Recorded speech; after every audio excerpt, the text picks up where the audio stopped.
Hi, Mind, Brain, and Behavior One people. How are you all going this lovely Thursday? Not a cloud in the sky, where I am, at least.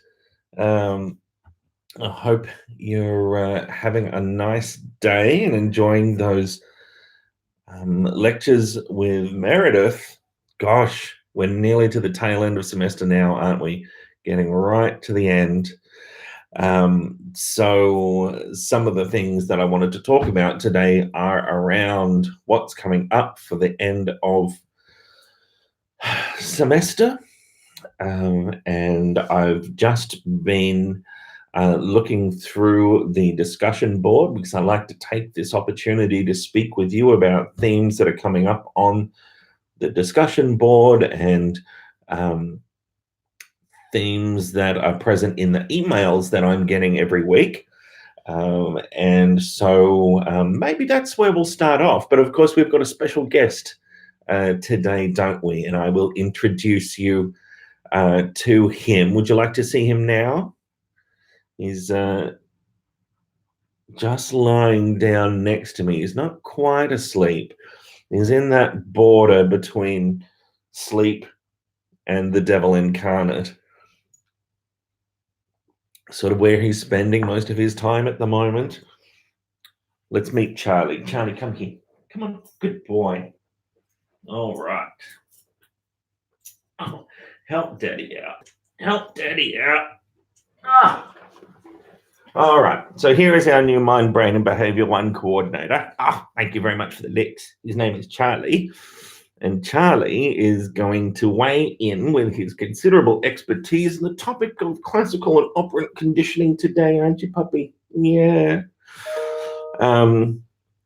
So why don't we let you, yes, you have a little bit of a rest. Charlie's going to have a little bit of a rest first, I think, and then we will, thank you so much. We will do some operant conditioning for you, and we'll show you some applications of the stuff that you've been learning in lectures. We're very open to hearing suggestions. Oh, no licks. Oh, well, their licks are all right. Well, actually, you know why he's licking me? I don't know if you're aware, but chocolate Labradors, well, Labradors in general, and puppies, love to chew things. So one of the things I've been working on with Charlie this week is around how he interacts with me orally, and dogs will interact with the world via their mouth. It's a core way in which they'll explore the world. And so what I've been asking Charlie to do is to interact with me by sniffing, not by chewing, but maybe just with little licks. That's fine. So no biting response there. He gets a treat. Look at that, a positive reinforcement, right? You remember this from your lectures? So I'm giving Charlie something desirable there. That's a positive reinforcement. If I was taking away something unpleasant, and I generally try not to subject him to anything unpleasant, so that would have been negative reinforcement. But here, this is positive reinforcement, and oh yes, thank you. He's coming along really well and really quickly with his development around not chewing and not biting. Have a pat? Yeah, a pat? Yeah. No chewing, no. But even that is good. I mean, it's not realistic to expect a puppy not to chew, but what he's doing there, I don't know if you can see, but it's very gentle. This is not where he was a few days ago. A few days ago, he was very aggressive with his puppy biting. It had been unchecked, and now we're getting it under control. How about just touching your nose up on my hand? Good boy. There we go. Oh, very yummy. Oh, licks. Yes. All right. We'll come back to you and we'll ask for your expertise around conditioning in just a bit. So Charlie can go down here. That's right. You just hang out down here for a second. Now, the other thing that I'm doing just down there is putting Charlie on a lead. So another thing that I'm training, Charlie to do right now is to relax. So it might actually not occur to many people immediately that you can train a dog to relax and not to run around like a whirling dervish. And you absolutely can. You just need to convince them that that state of being is really positive and there are gains to be made in that way. So, what I'm doing with Charlie a lot is putting his bed down by my side, and he's getting reinforcement via my little container of treats here. He's getting reinforcement when he's there and calm and lying down. And what we did really quickly, because he is so smart, was gradually extend the period of time that he was spending lying down. So my goal, my vision of his final desired target behavior is that he's happy to lie down at my side for an hour at a time, for example. And we're working up to that. We started at maybe a couple of seconds, and now we're really into the point where I'm giving variable reinforcement around the sort of 5 to 10, even up to 15-minute mark. Schedules of reinforcement, I believe you'd be covering around now in lectures with Meredith, and they're really important for developing and maintaining behaviors, and you can use different types of schedules of reinforcement at different times. When you're training something new, continuous reinforcement is pretty good. But to maintain something long term, a variable ratio schedule of reinforcement can be a really good choice for maintaining a behavior long term. You've got yourself all tangled up. Honestly, we're on TV. You're supposed to be flawless, Charlie. You're supposed to be flawless. Don't be tangled. There we go.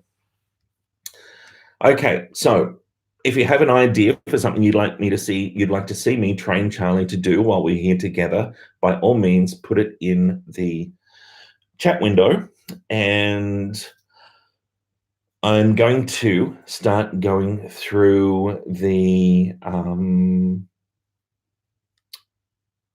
discussion board so we can talk about that. So what's come up in the last week on the discussion board and in emails, a really popular topic is the Research Experience Participation Program. It is true, the semester is running out. The deadline for completion of this program is the last day of semester. And to be precise, that is the 31st of May. So that's only 2 weeks and 2 days in business terms away from the end of semester,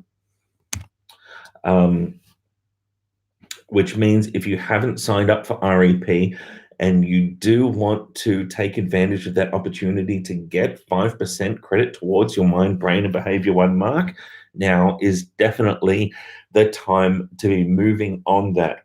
I've been able to confirm today that there is, even at this very late stage,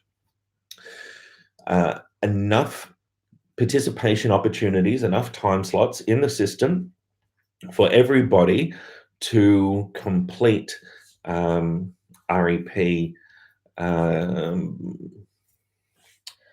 who hasn't even started. When I say complete, to get those 5 credits if you want them.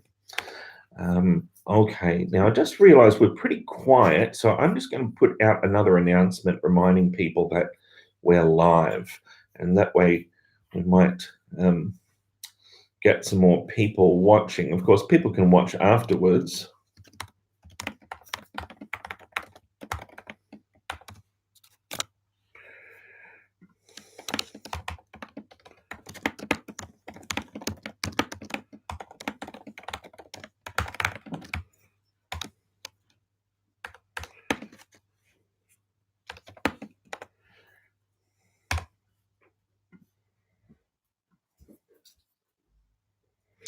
Okay.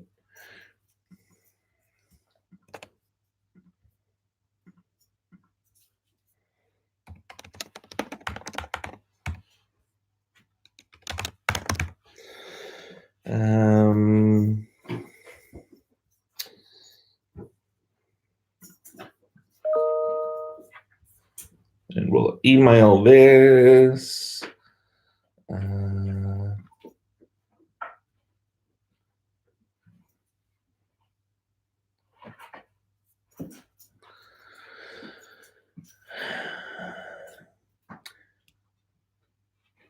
Come on, LMS. Come along with me, LMS. You can do it. Honestly, sometimes I swear there's a hamster on a wheel making LMS run in the background. It can be really slow at times, can't it?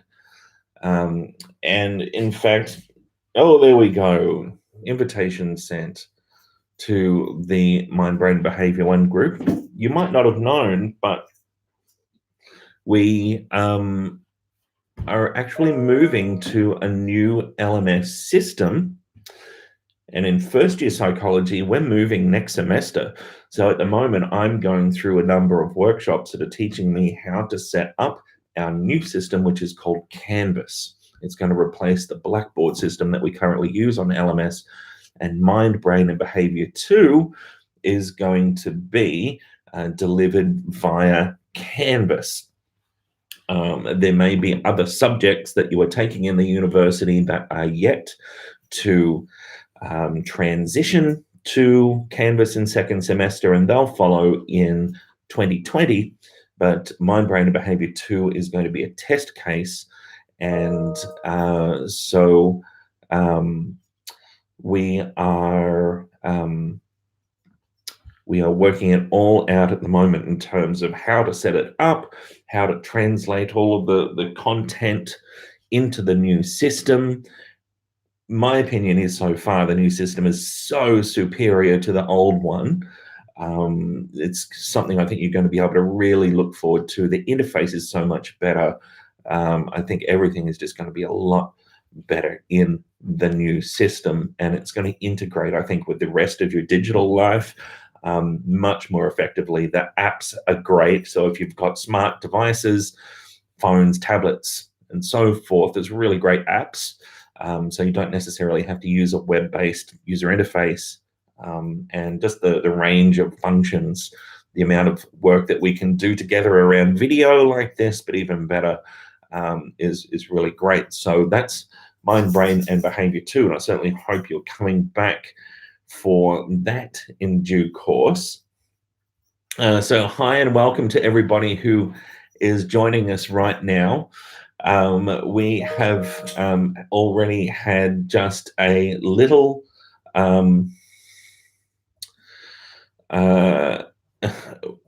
thanks, Joe. I'm glad to hear that you think Charlie is very cute. So we have oh, I've lost the screen. We've had a little introduction to my partner in crime down here, who is Charlie. And for everybody who's joining us now, Charlie is currently doing his best impression of a rabid dog. Aren't you? Come here and meet everybody who's just joining us. Yeah, so here is Charlie. Oh, we've got a floppy ear. We'll flop that over. There we go. So this is Charlie, and he'll be doing some demonstration of, oh, thank you very much, some demonstration of operant and classical conditioning in just a little while, because you're an expert, aren't you? Yes, but you're not interested right now because you know it's not training time, you know it's play time. So down we go. He's growing so quickly. But we have been doing a lot of work around classical conditioning, operant conditioning, and even social cognitive conditioning. Albert Bandura stuff. I don't know if Meredith's getting into that, but I've got an old Labrador as well named Barney, who is very old. He's about 13. And Charlie is also learning from Barney. So he can watch Barney perform a certain behavior and watch Barney receive reinforcement for that. And he mimics. He sees the behavior, he sees the outcome of the behavior for Barney, and he copies. He's quite a clever little chap. And then from that point, all I need to do is provide some reinforcement, and he picks it up really quickly. We're going to get to the classical conditioning stuff, but right now what we're doing is talking about common themes that are coming up on the on the discussion board and in emails to me. Of course, we're all done with assignments for the semester, so thank goodness that's all done and dusted. And in terms of your sunset assignments, here's what's happening right now.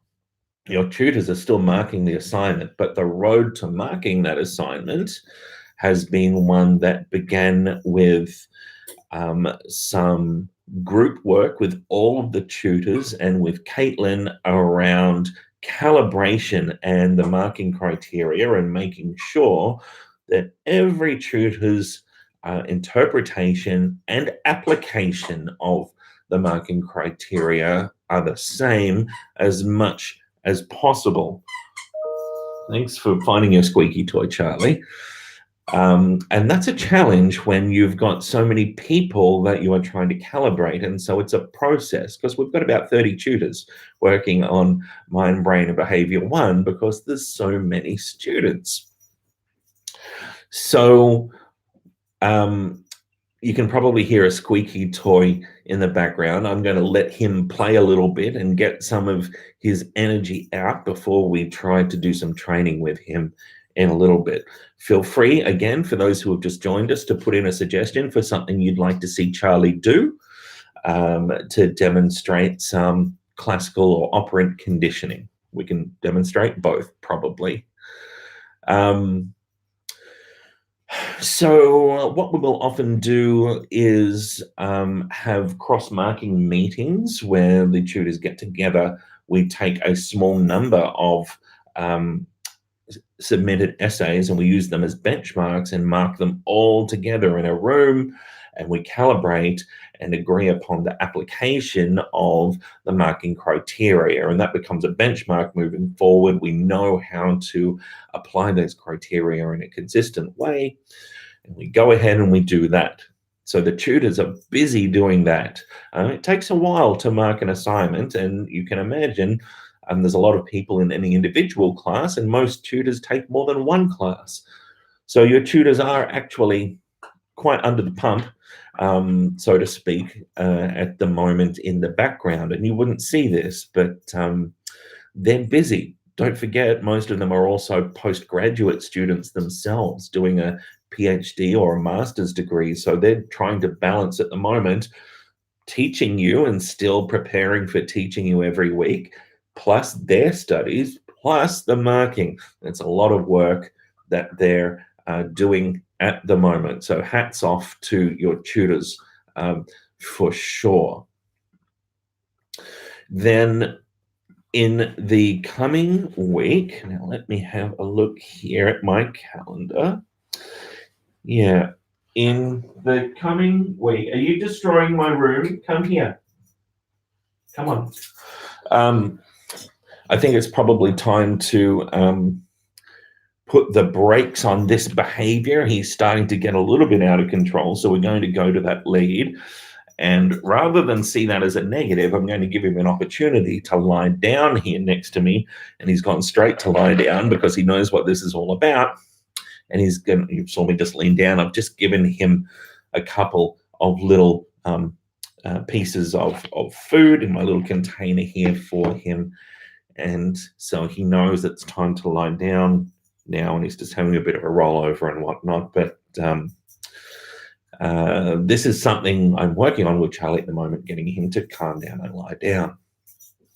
So next Tuesday, Caitlin, your principal tutor, and I will get together, and we are going to consider the data for your assignments across all of the students, all of the roughly 1,800 students that are in Mind, Brain, and Behavior 1. We're going to consider the assignment data, and we're going to look at the distributions. We're going to look at the distributions for each class and each tutor and overall, and compare all the different classes and all the different tutors. And we'll be having a look at those distributions in terms of so much of what we were talking about in the research methods component of your subject. So we'll be thinking about central tendency. We will be thinking about variability and spread. We'll be thinking about skewness. and we will be thinking, we will be looking at how that preliminary benchmarking process and calibration process has translated through to consistent distributions of scores across the tutors. So if we take the approach, if we take the theoretical approach that tutors should be marking equivalently because you've all had the same assignment, tutors have delivered the same set of instructions about the assignment to you all, they're all using the same criteria, we should be seeing equivalent marking distributions across all of the tutors and all of the classes for Mind, Brain and Behavior 1. And so that's what Caitlin and I will be assessing next week when we meet. We'll be doing some visual representation of distributions, and we'll be doing some data analysis as well. We'll certainly be looking at things like means and standard deviation and considering whether or not there is anything that we need to follow up on. Now, it's entirely possible that there will be something that we need to follow up on. And to tell you the truth, more often than not, it is the case that there might be a tutor or two who mark divergently from the others. This is just a natural artifact of the process and human behavior. So from that point, what we would do is give that feedback to the tutors, and we'd give some instructions once we've had a look at the work as well and confirm that, yeah, we think this tutor's marking too high or too low, and we'd give some feedback around that, and we'd work together with the tutor also to make sure that that marking distribution comes into what is standard with everybody else. So this is a process. It takes some time. So that's why there is this delay between submitting and getting your mark back of 3 weeks with first year psychology. It's as quick as we can get the job done, allowing 2 weeks for your tutors to mark in the first place and to give their comments and to give their quantitative marks across the marking criteria to us. Now, I should point out that Caitlin and I don't only assess the overall scores, but we assess the distributions, yes, for the overall scores, but also for each criterion that's been awarded. So we can see how people respond at the level of individual criterion. So there's actually a lot that goes into this and ensuring that the marking is fair and equitable across the entire cohort. So then Caitlin and I basically will spend next week going through that process and preparing the entire distribution of assignments and their marks for release at the end of the week. So it'll be next Friday that we'll be able to give your assignments back. So that's why it takes 3 weeks, 2 weeks for marking, and then 1 week for that process to follow up around the reliability of the marks to make sure that that is all kosher. For those of you who have just joined us, I was mentioning REP before. It's a theme on the discussion board. It's a theme in my email inbox. Certainly, if you have not completed REP yet, you've still got time to do so. The deadline's 31 May, so make sure you do that. Another theme that is coming up is questions around Meredith's learning and cognition lecture series, and good boy. And the questions, the multiple choice questions in particular. So we've agreed to upload those questions exclusively to Peerwise. Peerwise is the, of course, collaborative multiple choice question exam preparation tool that I've been speaking with you about via announcements and whatnot. So this tool is intended to give you an opportunity to collaborate with other students to generate and assess, evaluate, and learn from multiple choice questions. All of Meredith's questions have been uploaded there. Many thanks to my PhD student and research assistant Kelton for helping out there and getting all of that up into PWIs, which takes quite a bit of time en masse. But when you're dealing with just uploading little questions or generating individual questions, it's actually quite fun to do and doesn't take long at all. If you haven't gotten into PWIs yet, I'd suggest now's the time you want to start doing it. Now's the time I'd be starting to think about my exam preparation because my assignment commitments are over. Now's the time when I'd be looking at, okay, when is the exam date? How am I going to prepare for this exam? And so forth. And how am I going to timeline that exam preparation? And if you have a look at my last live stream where we really flesh this out so much about preparing in terms of timetabling your time for study. Charlie, I thought we'd discuss biting. We don't bite. Dearie me. So, hi, Tina. Thanks for your question. If you're getting a special consideration for the assignment mark, will it still apply if consideration isn't given until after marks are released? For the assignment mark, we don't give special consideration for assignment marks per se, unless if we're talking about an extension to submit the assignment, maybe. If we certainly do special consideration around that. An extension, yeah, right, okay, yeah. So there's a pretty simple way that this works. The staff at Stop 1, in conjunction with the staff at the Melbourne School of Psychological Sciences, can work together to give people extensions up to 15 business days following the assignment submission deadline in exceptional circumstances. Now, if it is the case that a student can't submit before that 15 days, then there is a couple of options. I can't let somebody submit the same assignment once the feedback for the entire group is out in the field, right? So that wouldn't be equitable for everybody that had already submitted their assignment.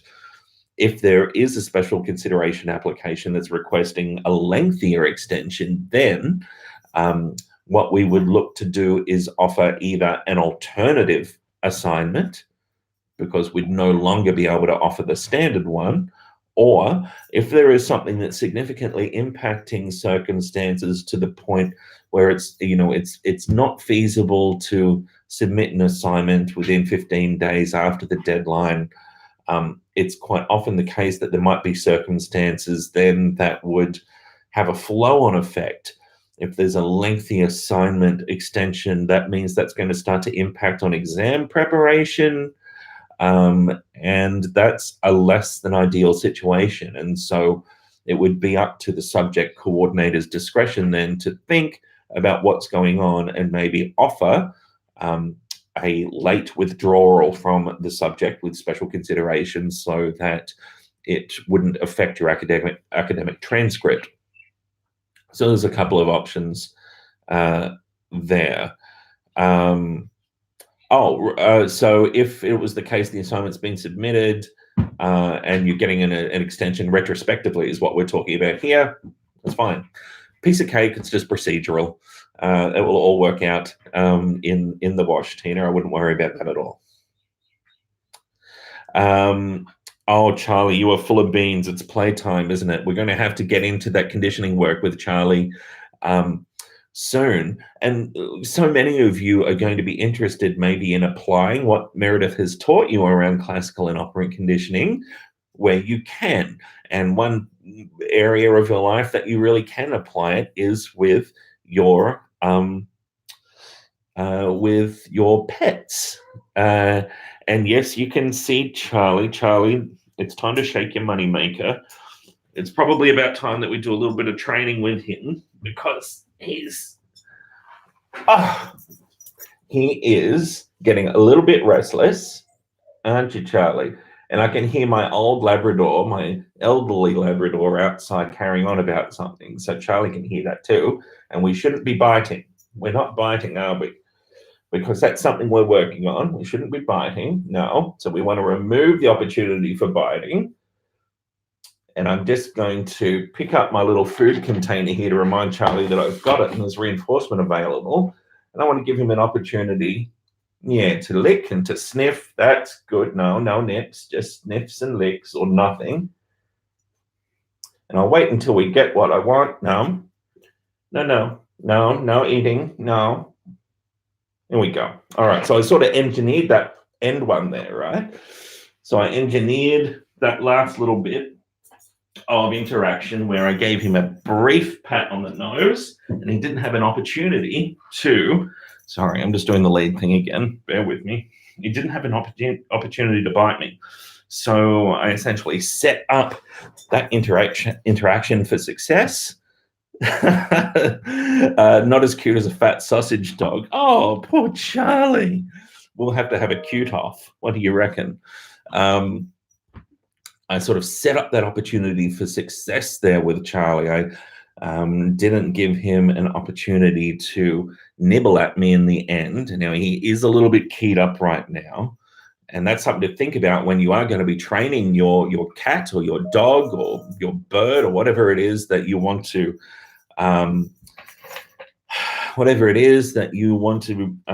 be training with. Thinking about what state of mind your animal is in is really important. You want to start setting your training sessions up for success rather than failure, like I just did then with Charlie and the little work around his mouth and not biting me. We got in and we got out before there was an opportunity for error. And that's really what you want to do quite commonly when you are conditioning anything, really. You want to establish environmental conditions that are most conducive to success. Charlie doesn't know what punishment is. So we have, in terms of, well, you just haven't been punished with you, have you? We always try to set everything up for success. I try to avoid any sort of situation that would require punishment at all costs, because along with punishment comes a whole range of negative emotions and behavioral issues and cognitions. So we try to avoid that, and we're going for reinforcement all the way, aren't we? If there's some problematic behavior, then we need to be a little bit creative and think about what an alternative behavior would be that we could reinforce, that could replace that problematic behavior. Hi, Chandrika. So you've signed up for REP. You've signed up for an REP study, but it turns out that you weren't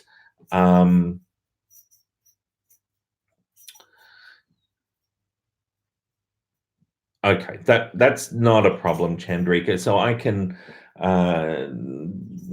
I could take care of that in the system, but honestly, it's something that you don't even need to worry about. It's no problem. It's an honest mistake. That's absolutely fine. Not a problem at all. Okay, so Jinghan asks, hi. Is there any practice test for the final exam? Hello, Jinghan. Thank you for asking your question. Yes is the answer, and the questions have been provided by each lecturer in different places. So you will find that my questions are in the online module section. So there's 12 online modules, but there are 11 quizzes for modules 1 through to 11. I understand there's some technical issues with quiz number 7. I can't see what it is right now, but I will certainly have another look at that.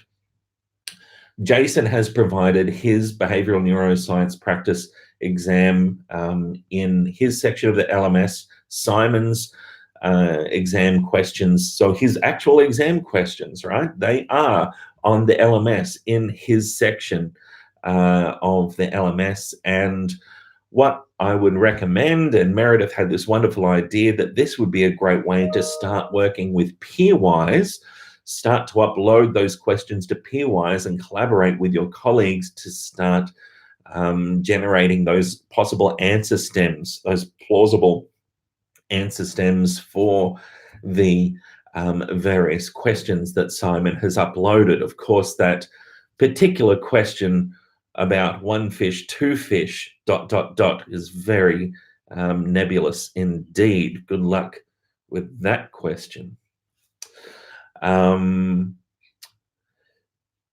Meredith's questions, of course, I've announced this week, and thanks to Meredith for support with this. We've got Meredith's questions up in Peerwise, so you can start having a look at how Peerwise works using Meredith's practice questions for the learning and cognition section of the course. So yes, there are many opportunities to practice, but our hope is that you will use Peerwise to create your own questions.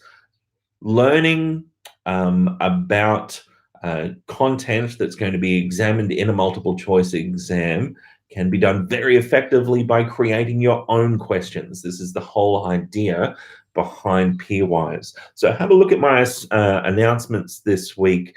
The links that I sent out, which go to a paper by Meredith and colleagues demonstrating the effectiveness of Peerwise in increasing exam performance in students.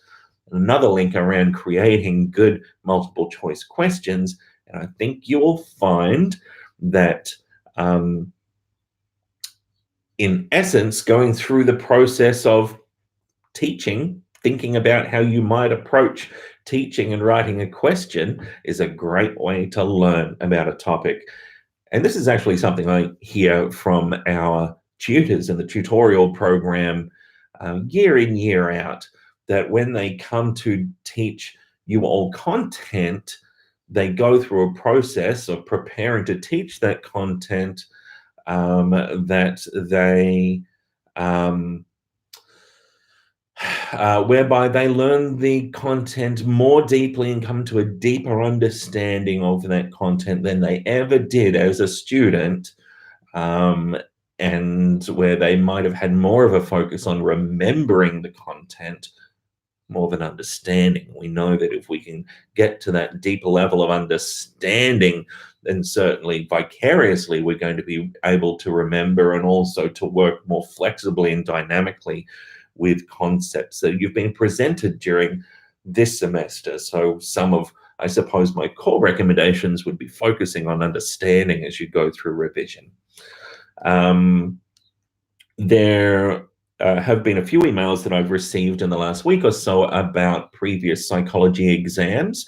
We don't provide previous psychology exams in the School of Psychological Sciences, but what we do is provide you with these questions from each lecturer to give you a flavor of the type of question that will be asked in the exam, and also then set you up with Peerwise so that you have an opportunity to learn actively through the process of collaboration with your peers and generation of possible answers to questions. Hi, Afnan, thanks for your question about REP. Yes, you can do 2 offline and 3 online research. That's completely fine.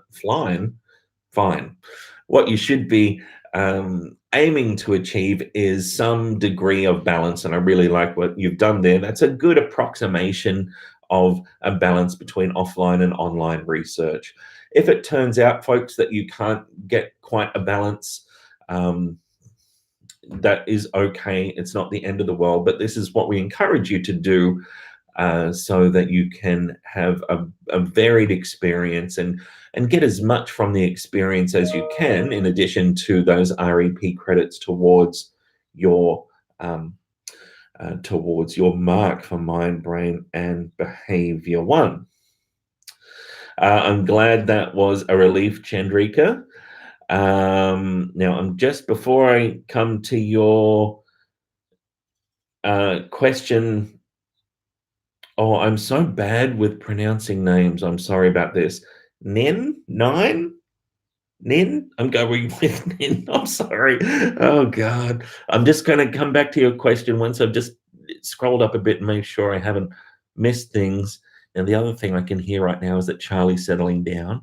So while I've still got it hasn't been too long. So while there's still a little bit of arousal, psychological arousal there with him, he hasn't drifted off to sleepy time yet.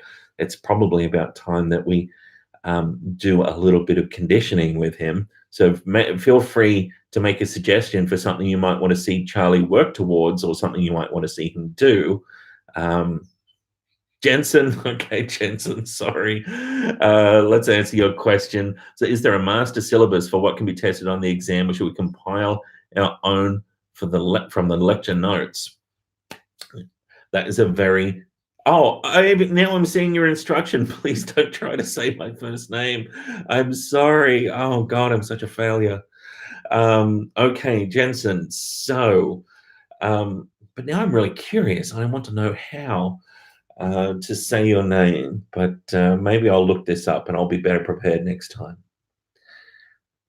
There's no formal syllabus provided per se, but what you should be looking to do is be prepared around the lecture content and also the tutorial content and any prescribed, and of course my modules, right, my research methods modules, and any prescribed reading where a lecturer has said, this is an important article, you need to know about this. So for example, in your practical classes around learning and cognition, you'll be covering an article by Roediger and McDermott, and I certainly would encourage you to read that article and to know all about that article.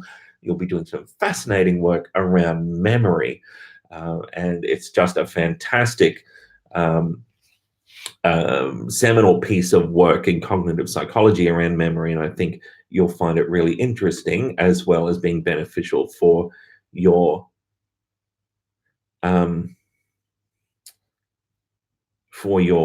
study. So I talked a little bit about this last week, but when you look back at the semester that has been, and by the time you've been in week 12, you will have covered a lot of content. That's a lot to think about. How could you possibly start? One way to think about that is by thinking, acknowledging that each section of the subject has around 30 questions to ask on the exam, which means roughly there'll be about sort of 3-ish questions corresponding to each lecture. I would approach lectures and revision of them by thinking about what the 2 or 3 main points in the lecture were. What were the most important things? And I'd make sure that I understood what they were as a priority. For the most part, you would expect that questions would be about the important things, wouldn't you? So that's where I would start to economize my time.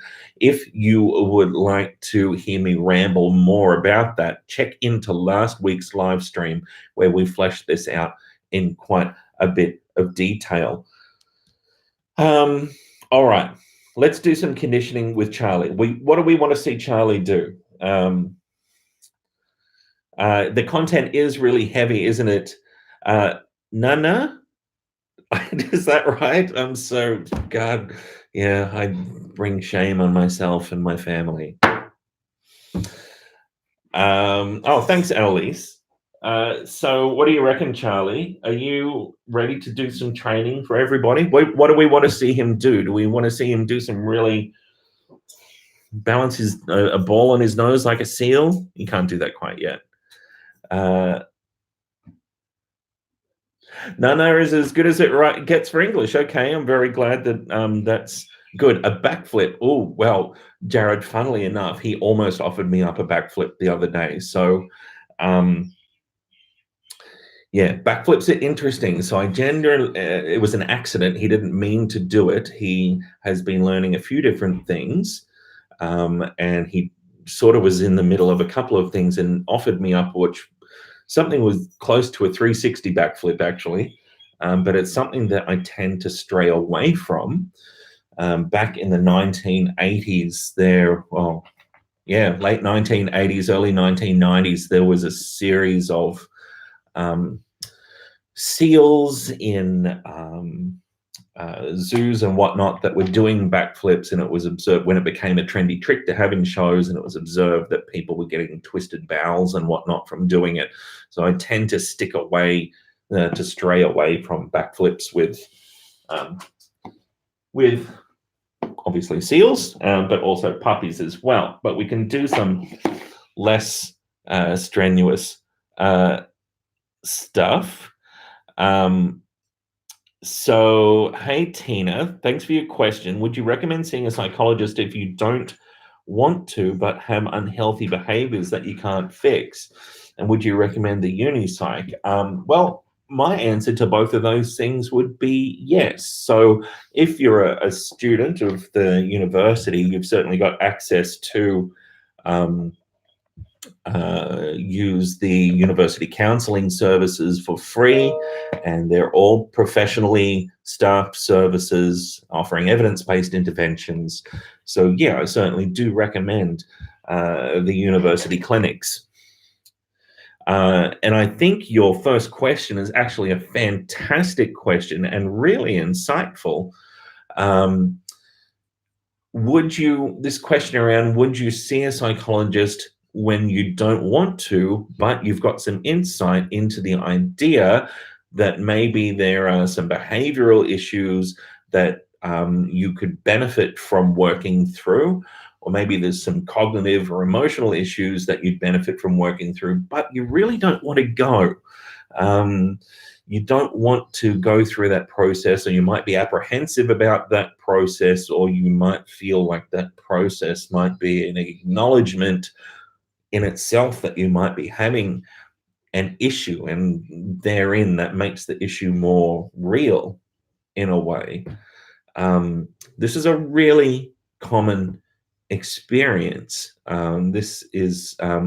It's more often than not the case that people don't necessarily want to go and see a psychologist. Certainly for mental health issues, some people go to see psychologists around maybe enhancing sports performance, and I think the focus there is more around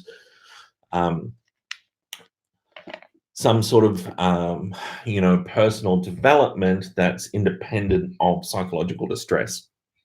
And certainly we are always talking about personal development when we think about going to see a psychologist and acquiring coping skills to help us navigate whatever it is. Charlie, come here. Yes. Charlie can hear his elderly brother being fed out there right now, so it's getting real in here right now. But more often than not, I don't think people really want to go and see a psychologist. Think about when you've got a flu, for example, and you decide you want to go and see the doctor. Do you actually want to go and see the doctor and go through that process? Probably not. You just want to have that discomfort alleviated. And that's really the same, I think, for so many cases when people go to see a psychologist. There's a whole range of issues that can come up, in acknowledging that you need help or could benefit from help, and becoming willing to seek help and being willing to speak with others about seeking help and experiencing mental health issues. And this is because, of course, we've grown up in a culture where historically mental health problems have been stigmatized. And thankfully, we've come certainly a long way in dealing with that stigma around mental health issues, particularly for anxiety and depression in particular. So there's been a lot of work done by Beyond Blue over the years with that, but we've still got a long way to go around other, maybe more complex issues like psychotic disorders, schizophrenia and so forth, bipolar disorder, eating disorders, post-traumatic stress disorder and whatnot. There's a range of stuff that I think we've still got a journey as a country and as a culture to go through to destigmatize those experiences. But even just having these sorts of conversations where we can talk openly and just very candidly about something that everybody experiences more or less, just like everybody experiences physical and medical health issues more or less over the lifetime, we all experience mental health issues more or less over the lifetime, and it waxes and wanes.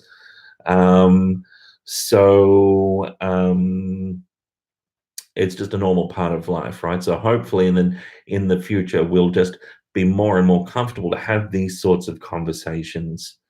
And quite often, so hi, Tina, you asked there about isolation. So it can be comfortable when we are experiencing mental health issues to withdraw socially.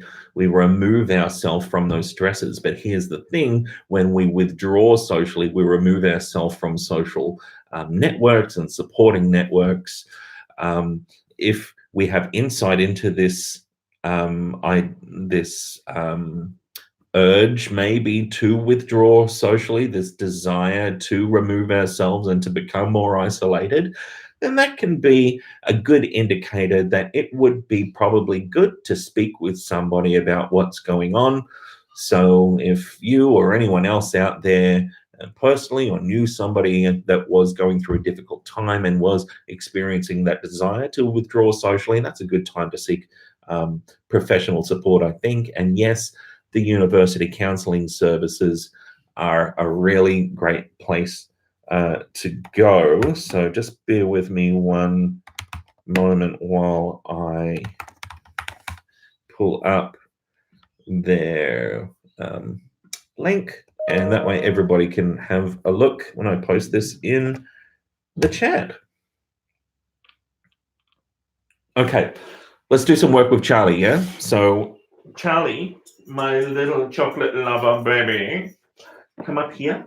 Come up here and get this piece of food. Come on. Oh, God, he's tired now. Come on, Charlie, it's time. Let's shake this. Oh, hello. All right, here we go. The magic thing. Oh, God, you're tired. Come on. Oh, I've got a floppy dog. Floppy dog. All right. So what are we going to do with Charlie? What do you think? Are you okay? You're a bit floppy. Yeah. How about we take you through Charlie's repertoire of things that he has been learning. So much of the stuff that he's been learning to do this week has just been practical. Oh, yes, you're tired. Has just been practical around learning to lie down at daddy's feet and just stay there and be calm, and also not bite daddy and not chew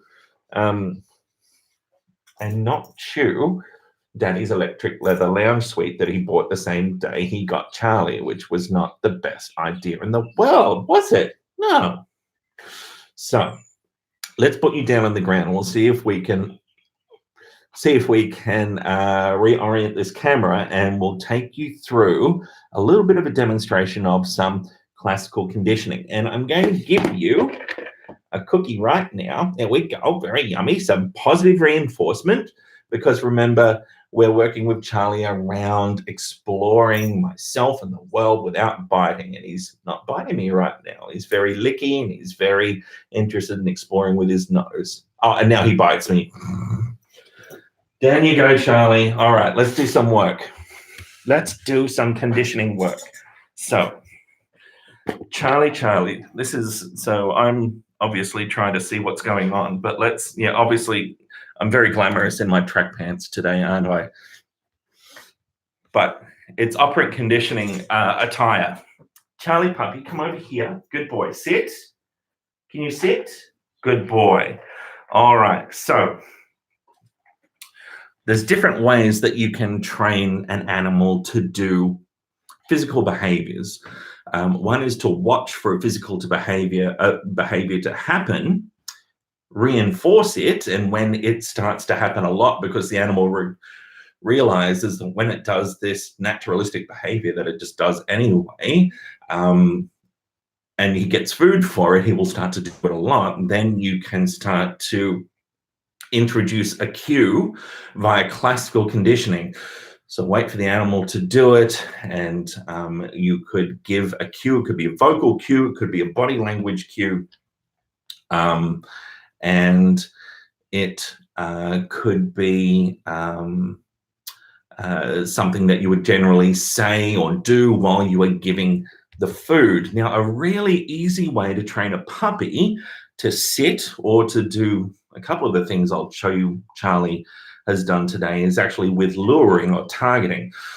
So what you can do is get Charlie to follow the food, and he gets the food as his positive reinforcement once the target behavior has been performed, or once the, I suppose, appropriate approximation of the target behavior is being performed. And with complex behaviors like, come here, Charlie.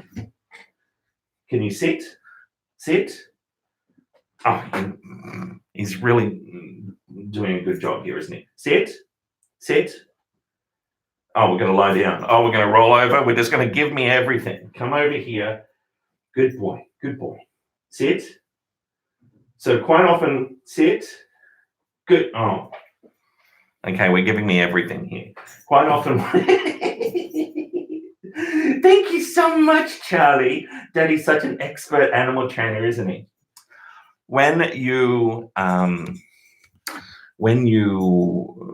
teach an animal new tricks or multiple tricks in a brief period of time, there's lots of options for them to choose that they associate with positive reinforcement. They'll start to try and give you everything. So you can see he's giving me sit sort of very briefly, then lie down, then roll over. Right now, there's lots going on. He's trying to think about what it is that I want, and we're really not in the training headspace just yet. So I want to get some easy wins and see if I can get him really in headspace where he's just paying attention to me and he's ready to start learning something. Let's talk about sit. So sit, and we can do a little bit of maintenance here, is really easy to train a dog to do with a lure technique. So what you can do is give your dog some food and bring it back over its head until it sits down. And then when he's in the sitting position, you might say, sit, and let the food go and give him the food. Isn't that right, Charlie? We'll do a bit of begging practice. We're shaping begging right now, so good boy. You see he jumped up and he put his feet around my hand. Oh, you see he wants to roll over right now. He knows he's been getting food for rolling over lately. And that's such a glamorous angle of my belly. Good God. So he's been getting some food for rolling over lately. It's his latest trick, and he wants to do it a lot. But it's good to maintain these earlier behaviors as well. So let's have a look here again, Charlie. Buddy, can you come up here? No, we're not going to roll over. Come up here. You can see that he's learning to follow my hand as well. Yes, good boy. So that's the basis of I'm experimenting with for begging. We go beg. Good boy. See, that was really good. So he did the hand grab and he sat at the same time. You can imagine how that's going to be like a dog sitting up begging. We'll go again. No, not jumping up. We're going to beg. Good. We're not going to eat daddy though. Yeah, good. Now sit. Let's see if we can put the two together. Beg. Good. There we go. All right. So we're trialing different approaches here to getting the begging. And you'll notice that I'm saying good as well. It's a secondary reinforcement. It's also what's called a bridge. This is marking the point in time at which Charlie's performing the behavior that I want him to perform. It's saying, yes, that's the thing that I want. think about what you were doing just then, and I'm getting the food to you, the positive reinforcement as quickly as I can. So eventually, I will give him a verbal cue or a physical cue that I will condition. And I've been working on both verbal and physical cues for Charlie. So we'll have a look at the rollover one. Let's do one without a verbal cue. Charlie, come over here. Sit, sit, sit, sit. Good. Okay. So you would have seen there, good boy. You would have seen you get some positive reinforcement. You would have seen there that the physical cue was this for rollover. That's what Charlie sees. That means roll over to Charlie.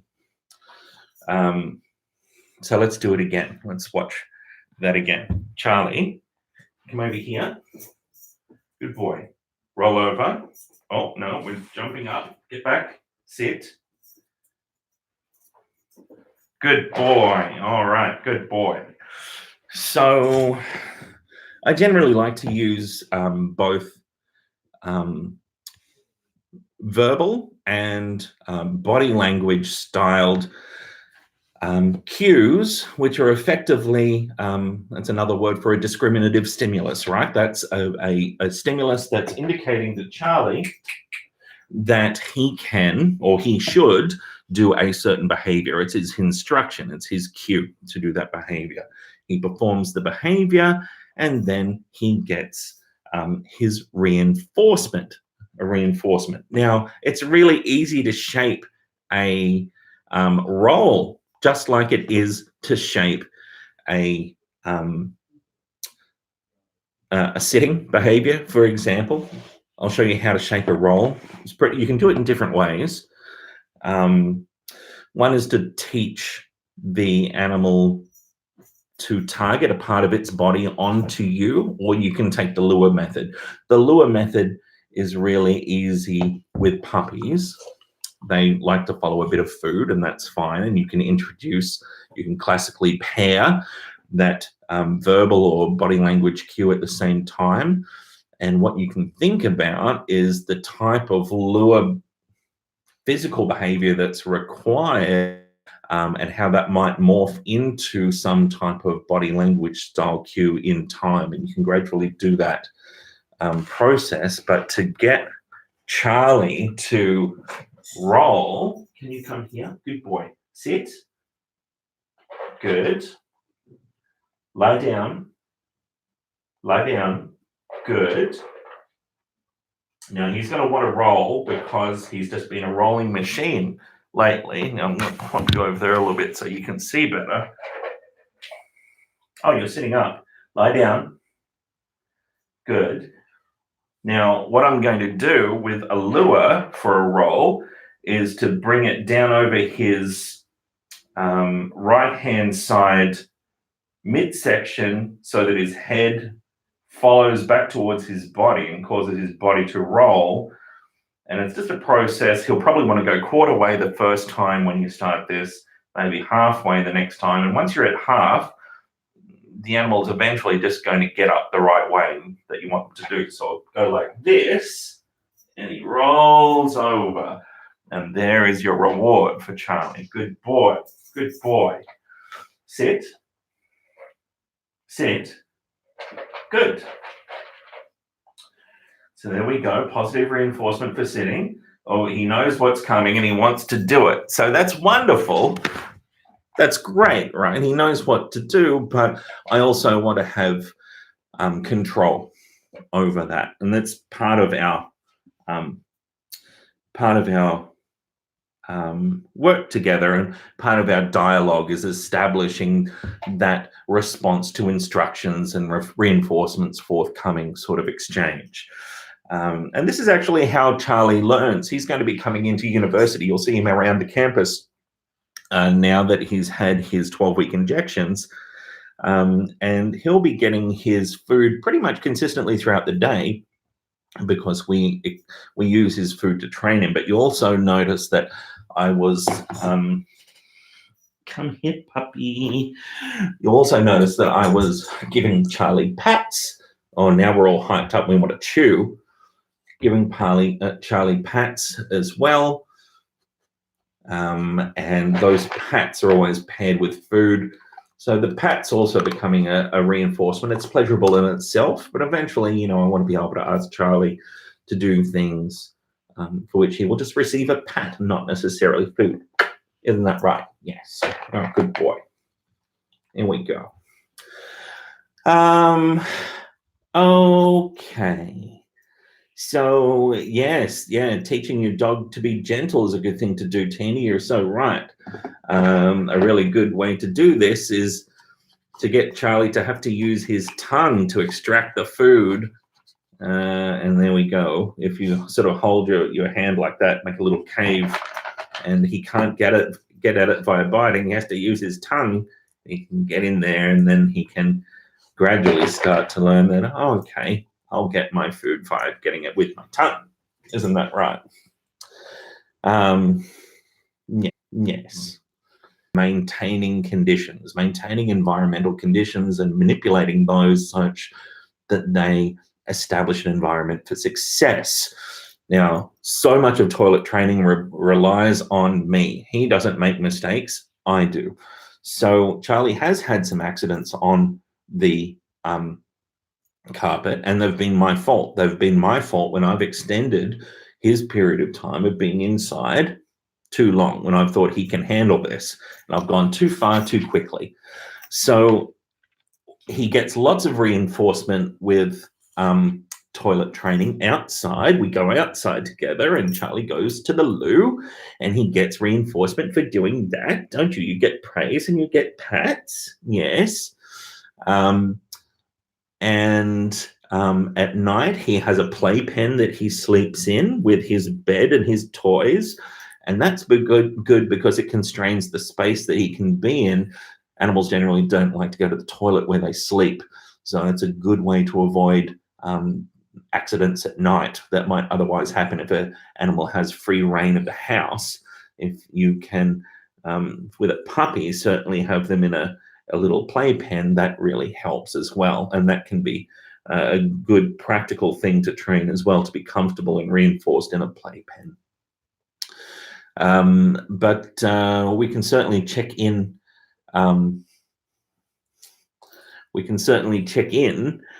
With Charlie and his development more as we go along towards exams. Maybe he can be a therapy dog for students who are sitting first year exams. What do you reckon? Yeah. Okay, so I feed my cat at consistent times and he meows to ask for food. He gradually meows earlier over the years. Am I being conditioned by my cat? You just might be. You never know. It sounds like the cat has learnt that meowing elicits food. So it's a behavior that's being reinforced, right? Think about that. So there's a positive reinforcement being offered there that's maintained that meowing behavior. And so he's learnt that meowing can elicit food. So if I was the cat, sure, I'd meow earlier and earlier. Yeah. Okay. Okay, everyone. So I think I'm going to call it with Charlie, because speaking of toilet training, now is the time we're really pushing the limits with Charlie. Even at this point, at 12 weeks, I generally do not like to push it to an hour. I prefer to be taking him out much more often.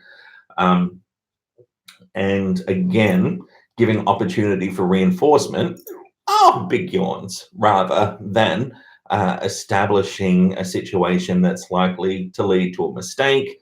And we don't want to do that. I don't punish him when that happens. I should be punishing myself. Well, I shouldn't be punishing myself, but I should be learning from that and making sure that I do better in the future to make sure he's got an opportunity to go to the loo when he needs to. So none of this old wives' tale rubbing your dog's nose in it when they go to the toilet inside. Don't do that.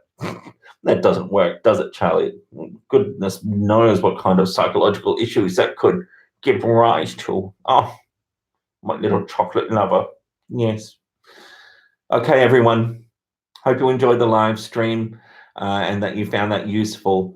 And we'll talk again next week as we get further and further towards the pointier end of the exam. So remember, it's time to start thinking about exam preparation. Go back and have a listen to my previous live stream where we got into quite a bit of detail around that.